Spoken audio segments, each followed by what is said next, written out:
So, welcome back to my channel. Today, I am actually going to elaborate upon 4 COTTLE'S in ENT, starting with COTTLE'S test, COTTLE'S line, COTTLE'S classification, and lastly, COTTLE'S areas. So, firstly, to start with the COTTLE'S test, your lateral cheeks are firmly pressed and pulled outward to open up your nasal passages, and you are asked to take deep breaths through nose, and the internal nasal wall patency is checked. Remember, if you have a DNS, that is the deviated nasal septum, the patency may be decreased on the side of the deviation. Now, starting with the second one, when correcting a deviated nasal septum, an imaginary line is drawn from the frontal nasal spine to the maxillary nasal spine, and that is known as the COTTLE'S line. It is crucial to note that a clear differentiation between anterior and posterior nasal deviation is necessary to determine the appropriate surgical intervention. For anterior deviations, septoplasty is the only viable option. However, for posterior deviations, both SMR and septoplasty can be equally effective. Now, the third one is COTTLE'S classification, according to which DNS can be categorized into 3 types for surgical purposes: simple, obstructed, and impacted. Simple DNS does not cause any problems for the patient, whereas obstructed DNS as well as the impacted DNS can cause nasal obstruction.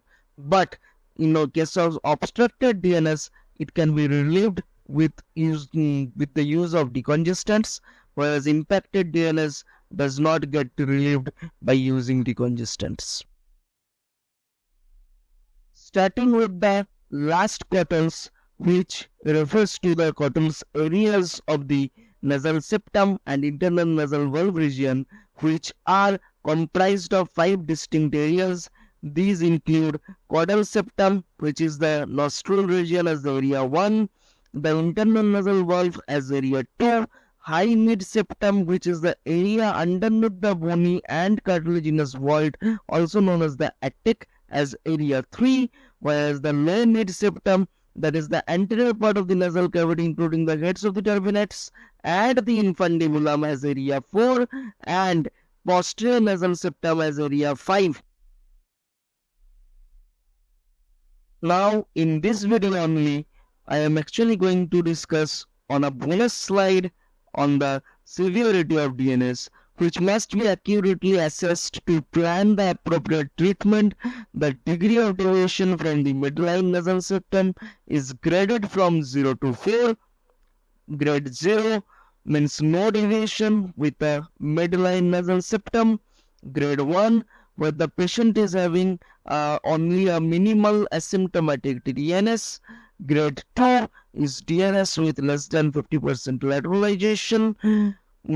Grade 3, DNS with more than 50% lateralization, and grade 4 is fully lateralized DNS with mucosal contact with the lateral wall, where you can actually find out that the compensatory inferior hypertrophy, occurs in grades 2, 3, and 4 with gradually increase in size.